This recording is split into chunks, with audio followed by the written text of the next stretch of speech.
Viewers, दृष्टि IAS के editorial analysis में आप सभी का स्वागत है। इस सेक्शन में हम अलग अलग न्यूज़पेपर्स और न्यूज पोर्टल से आपके लिए एडिटोरियल्स चुनते हैं, जिससे आपको भारत सहित विश्व में होने वाली अनेकों घटनाओं के बारे में विस्तार से जानकारी मिल सके। इस सेक्शन में हम सबसे पहले दिए गए एडिटोरियल को यूपीएससी सिलेबस से लिंक करते हैं, फिर कुछ इंपॉर्टेंट की पॉइंट्स देखते हैं और अंत में कुछ इंपॉर्टेंट कॉन्सेप्ट्स। डियर व्यूअर्स, हम आशा करते हैं कि दृष्टि आईएएस की तरफ से लिए गए इस इनिशिएटिव को आप काफी पसंद करेंगे और आपके सुझाव हमारे लिए अत्यंत महत्वपूर्ण हैं। तो कृपया कमेंट सेक्शन में अपने सुझाव जरूर रखें। तो चलिए बिना किसी देरी के शुरू करते हैं आज का एडिटोरियल एनालिसिस।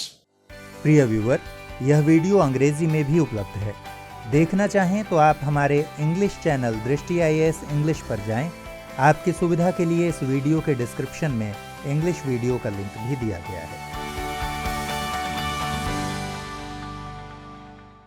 आज का एडिटोरियल हम लोगों ने द हिंदू न्यूज़पेपर से लिया है और एडिटोरियल का शीर्षक है वैनक्विशिंग वायरसेस। यदि इस एडिटोरियल को हम समराइज करें तो हम ये कह सकते हैं कि हाल ही में चिकित्सा क्षेत्र में इस वर्ष का जो नोबेल पुरस्कार दिया गया है वो किस तरह से सार्स कोविड वायरस पर कार्यरत शोधकर्ताओं के लिए प्रेरणादायक साबित होगा। यदि आज के एडिटोरियल को हम यूपीएससी सिलेबस से लिंक करें तो हम उसे जीएस पेपर 3, जिसमें technology, environment, biodiversity, economic development इत्यादि सेगमेंट्स आते हैं, उससे जोड़कर देखा जा सकता है। आज के एडिटोरियल के कुछ प्रमुख बिंदु। एक ऐसे समय में जब विश्व एक भय उत्पन्न करते अज्ञात विषाणु के कई रूपों में हमलों का सामना कर रहा है, तब यह महज संयोग नहीं होगा कि नोबेल समिति ने उन 3 वैज्ञानिकों को सम्मानित करने का निर्णय लिया है जो ऐसे ही एक अन्य विषाणु हेपेटाइटिस सी की खोज में सफल हुए थे, जिसने चिकित्सा विज्ञानियों की कई पीढ़ियों को चुनौती दे रखी थी। जैसा कि हम सब जानते हैं कि नोबेल कमेटी ने इस वर्ष का चिकित्सा क्षेत्र में जो नोबेल पुरस्कार है वो 3 वैज्ञानिकों को देने का फैसला किया है जो एक लंबे समय से हेपेटाइटिस सी वायरस के ऊपर काम कर रहे थे। इस हेपेटाइटिस सी वायरस ने कई सारे चिकित्सा विज्ञानियों को एक लंबे समय से चुनौती दे रखी थी। साथ ही साथ Harvey J Alter, Michael Houghton, Charles M Rice को चिकित्सा क्षेत्र में दिया गया 2020 का नोबेल पुरस्कार उस शोध का मजबूत समर्थन है जो विश्व के महानतम संकटों में से एक की पहचान करने की दिशा में आगे बढ़ा था। देखिए, यहाँ पे ये समझना जरूरी है कि ये जो हेपेटाइटिस सी वायरस था, इसको एक बहुत बड़ी चुनौती के रूप में देखा जा रहा था मॉडर्न समय में, और साथ ही साथ ये हम कह सकते हैं कि ये जो डिस्कवरी, ये जो खोज करी है इन 3 वैज्ञानिकों ने मिलकर के, ये हमारे समय में चिकित्सा क्षेत्र में एक बहुत बड़ी उपलब्धि के रूप में इसको देखा जा सकता है। नोबेल समिति द्वारा इस योगदान को चिन्हित किए जाने को केवल संदर्भ में देखने के बजाय एक बड़े संदर्भ अथवा भविष्य में इससे पूरे होने वाले उद्देश्य के संदर्भ में देखना उचित होगा। एक ऐसा समय जब चिकित्सा विज्ञानी सार्स-CoV-2 विषाणु को समझने और इसका उपचार ढूंढने में कठिन श्रम कर रहे हैं, तब एक रोगाणु पर शोध का समाधान की दिशा दिखाने वाले शोधकर्ताओं का चयन विश्व भर के उन विषाणु विज्ञानियों और आनुवांशिकीविदों के योगदान के प्रति सम्मान प्रकट करता है जो पिछले 9 महीने से दिन रात कार्य कर रहे हैं। यहाँ पे एक बहुत जरूरी चीज ये है कि किस तरीके से नोबेल समिति ने इस समय इस योगदान को पहचाना है। देखिए, हम सब जानते हैं कि इस समय एक महामारी की समस्या से हम सब जूझ रहे हैं और बहुत सारे ऐसे वैज्ञानिक हैं, आप उसमें विषाणु विज्ञानियों को भी ले सकते हैं, अनुवांशिकविदों को भी ले सकते हैं, और भी कई सारे ऐसे वैज्ञानिक हैं जो सार्स-CoV-2 के ऊपर कार्य कर रहे हैं। अब जब इस तरीके की हालात में चिकित्सा क्षेत्र में वैज्ञानिकों को एक विषाणु के ऊपर काम करने के लिए नोबेल पुरस्कार दिया गया है, तो इससे उन सभी वैज्ञानिकों को एक प्रेरणा मिलेगी जो इस समय सार्स-CoV-2 वायरस पर कार्य कर रहे हैं। इससे पहले कि हम लोग आगे बढ़े, हम लोगों ने पिछली स्लाइड में जिक्र किया था नोबेल कमेटी का, तो थोड़ा सा देख लेते हैं कि नोबेल कमेटी है क्या। The Nobel committee for physiology और मेडिसिन, मतलब मेडिसिन या फिर फिजियोलॉजी क्षेत्र के लिए जो नोबेल कमेटी है उसके बारे में कहां पर लोकेटेड है ये? कैरोलिंस्का इंस्टीट्यूट, जो कि यूनिवर्सिटी ऑफ सोलना स्वीडन में है। इसके मेंबर्स हैं पैट्रिक आर्नफोर्स, ओली काम्पे, नील्स गोरान लार्सन, क्रिस्टर हुग, गुनिला कार्लसन, थॉमस पर्लमैन। यहाँ पे एक बात और देखने योग्य है कि नोबेल कमेटी के जो मेंबर हैं उनका कार्यकाल 3 वर्षों का होता है। इससे पहले कि हम लोग हेपेटाइटिस सी वायरस के बारे में थोड़ी सी जानकारी प्राप्त करें, हमारे लिए जरूरी है कि हम ये समझें कि वायरस आखिर में होता क्या। देखिए, वायरस एक सब माइक्रोस्कोपिक इन्फेक्शियस एजेंट होता है जो केवल एक जीवित सेल, किसी भी ऑर्गेनिज्म की जो जीवित सेल होती है उसी के अंदर ये रेप्लिकेट कर सकता है। रेप्लिकेट मतलब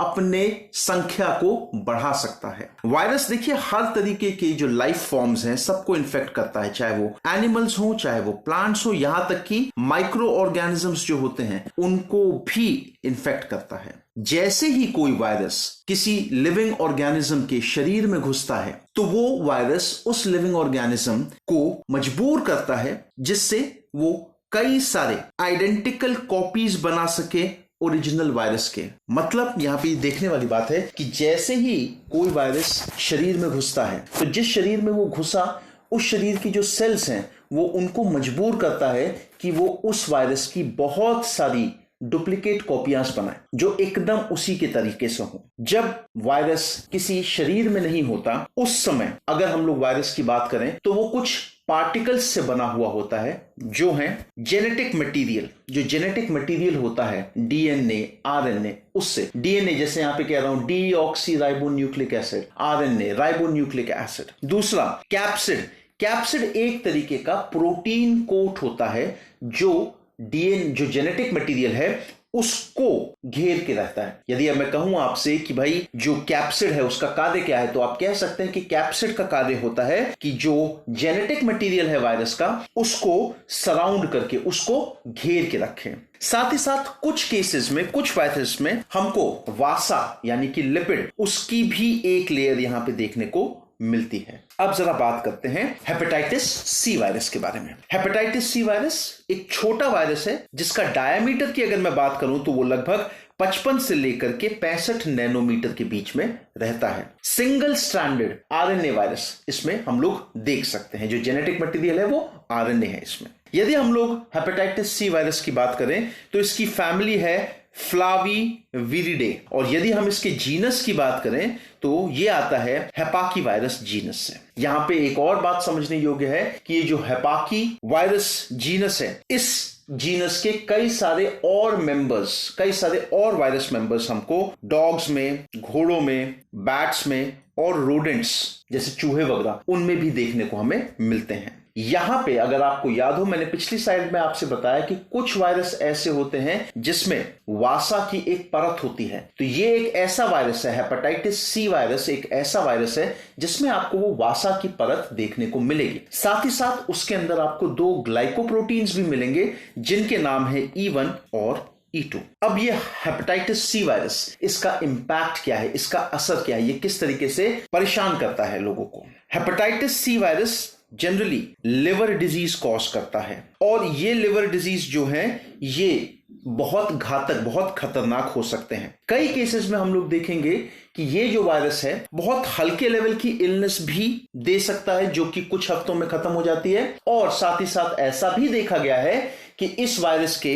वजह से एक लाइफ लॉन्ग बीमारी जो है वो इंसान के शरीर में रह सकती है। हेपेटाइटिस सी वायरस जो है, या फिर आप कह सकते हैं जो हेपेटाइटिस सी बीमारी है, ये लिवर कैंसर एक बहुत बड़ा, आप ये समझिए कि लिवर कैंसर का बहुत बड़ा कारक है हेपेटाइटिस सी। यदि अगर हम लोग विश्व भर में बात करें तो एक एस्टिमेट के अनुसार 71 मिलियन लोगों को क्रोनिक हेपेटाइटिस सी वायरस का इन्फेक्शन पाया गया है। कई सारे लोग जो इस वायरस से प्रभावित हुए हैं वो इस बीमारी के आने वाली स्टेजेस में लिवर सिरोसिस या फिर लिवर कैंसर जैसी बीमारी को भी डेवलप कर लेते हैं। WHO ने अपना एक अनुमान प्रस्तुत किया था 2016 में, जिसके तहत उन्होंने कहा कि लगभग 3,99,000 लोगों की मृत्यु हेपेटाइटिस सी से हो चुकी है, और इस हेपेटाइटिस सी ने जैसे ही लोगों के अंदर अपना असर दिखाना शुरू किया तो जिन लोगों की मृत्यु हुई है उसमें ज्यादातर मरने वाले जो थे वो या तो लिवर सिरोसिस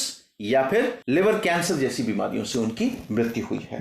अगर हम लोग बात करें कि ये बीमारी फैलती किस तरीके से है तो देखिए यहां पे हम लोग कह सकते हैं कि भाई जो पॉसिबल तरीके हैं सबसे पहले देखने वाली बात है कि ये ब्लड बॉर्न वायरस है, खून से उत्पन्न होता है ये वायरस। साथ ही साथ यदि इसके ट्रांसमिशन की हम लोग बात करें तो हम लोग ये कह सकते हैं कि सेक्सुअल ट्रांसमिशन का रिस्क है लेकिन काफी कम है। कुछ और पॉसिबल तरीके जिससे ये वायरस स्प्रेड हो सकता है वो है जेनाइटल म्यूटिलेशन, एक्यूपंक्चर, या फिर जो टैटूइंग हम लोग देखते हैं, जो टैटू बनते हैं इत्यादि। इस उपलब्धि का सम्मान किस तरीके से थोड़ा देखा जाए। देखिए यहां पे एक चीज और समझने वाली है। एक साइंटिस्ट जिनका नाम है हार्वी जे ऑल्टर, जिनको इस साल चिकित्सा के क्षेत्र में नोबेल प्राइज मिल रहा है, उन्होंने सन 1976 में चिकित्सा क्षेत्र के लिए लिरिक ब्लमबर्ग को जो नोबेल प्राइज मिला था वो उन्होंने उस समय उनके साथ भी मिलकर के काम किया था। हालांकि उस समय हार्वी जे ऑल्टर काफी युवा थे। लिरिक ब्लमबर्ग ने हेपेटाइटिस बी विषाणु के क्षेत्र में काम किया था। यद्यपि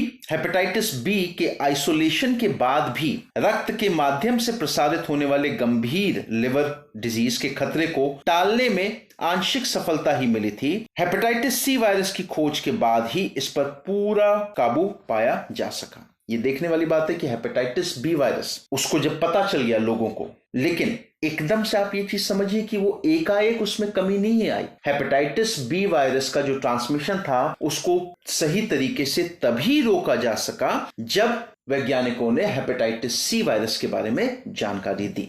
हेपेटाइटिस बी वायरस और हेपेटाइटिस सी वायरस की खोज और प्रभावी स्क्रीनिंग रूटीन के विकास ने दुनिया के अधिकांश हिस्सों में रक्त उत्पादों के माध्यम से संचारण के खतरे को लगभग समाप्त कर दिया है। देखिए हेपेटाइटिस बी, हेपेटाइटिस सी, इनकी खोज के बाद ये जो बीमारियां थी ये जनरली जो है वो ब्लड ट्रांसमिशन जो है ना, रक्त उत्पादों का जब संचारण होता है, ये बीमारियां जनरली उनसे फैलती है। जब लोगों को जानकारी मिली इन बीमारियों के बारे में तो लोग अवेयर हुए और लोगों ने इन सब चीजों का प्रिकॉशन रखना शुरू किया। इसके अलावा हेपेटाइटिस सी वायरस के विरुद्ध प्रभावी दवाओं के विकास के साथ यह संभव हुआ कि इस विषाणु जनित संक्रमण का खतरा दिन ब दिन कम होता जाएगा और आशा है कि शीघ्र ही इसका उन्मूलन हो जाएगा। देखिए जिस तरीके से हेपेटाइटिस सी के अगेंस्ट दवाइयां बन रही हैं, ये संभव हो रहा है कि आने वाले समय में इस जो विषाणु जनित संक्रमण है इसके खतरे को हम लोग कम कर सकते हैं। और साथ ही साथ ये भी माना जा रहा है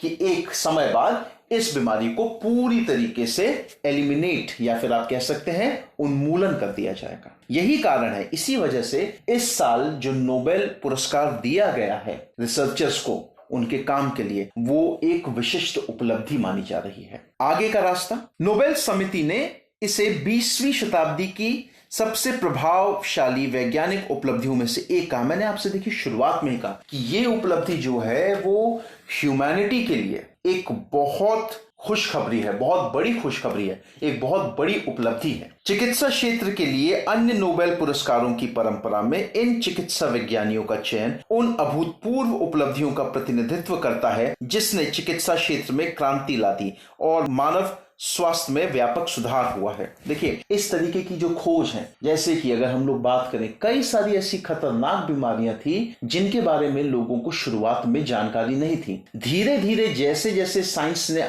डेवलपमेंट किया वैसे वैसे लोगों ने कई सारी बीमारियों के ऊपर जीत पाई। उसी तरीके से हम लोग ये भी देख सकते हैं कि ये जो खोज है ये आने वाले समय में किस तरीके से हेपेटाइटिस से संबंधित, चाहे वो बी वायरस हो चाहे वो सी वायरस हो, किस तरीके से उसमें अपना एक बहुत बड़ा प्रभाव दिखाएगा। और साथ ही साथ हम लोग ये कह सकते हैं कि इस तरीके की जो उपलब्धियां होती हैं वो कहीं ना कहीं चिकित्सा क्षेत्र में एक क्रांति लाती हैं और साथ ही साथ जो मानव स्वास्थ्य होता है उसको भी बेहतर बनाने की कोशिश करती हैं। भारी संख्या में लोगों की जान लेने वाले रोगाणुओं पर मानव जाति की यह जीत निश्चित रूप से एक विलक्षण उपलब्धि है। जैसा कि मैंने आपको बताया, बहुत बड़ी उपलब्धि है जिसका उत्सव मनाना चाहिए। और इस उपलब्धि का प्रदर्शन एक ऐसे समय अत्यंत प्रेरणादायक संदेश का प्रसार करेगा जब एक अन्य विषाणु के कारण विश्व अव्यवस्था में चल रहा है। जो सबसे जरूरी बात यहां पे देखने की है, देखिए ये जो नोबेल प्राइज मिला है इस वर्ष उन वैज्ञानिकों को मिला है जो एक विषाणु के ऊपर कार्य कर रहे थे। यहां पे नोबेल कमेटी ने, पूरे विश्व ने उन साइंटिस्ट्स के जो एफर्ट्स थे उनको पहचाना है और ये कहीं ना कहीं एक तरीके से बहुत प्रेरणा देती है ये चीज कि जो सिचुएशन इस समय चल रही है, जो महामारी की सिचुएशन इस समय हम लोग फेस कर रहे हैं और किस तरह से दुनिया भर के रिसर्चर्स इस महामारी में अपना कार्य कर रहे हैं, जिससे कि वो भाई कोरोना वायरस को ठीक तरीके से समझ सके और उसके खिलाफ एक वैक्सीनेशन ले आए। ये उन सभी रिसर्चर्स को बहुत ज्यादा मोटिवेट करेगा। तो स्टूडेंट्स, ये था आज का एडिटोरियल एनालिसिस। आई होप आप सभी को आज का एडिटोरियल एनालिसिस बहुत पसंद आया हो। धन्यवाद।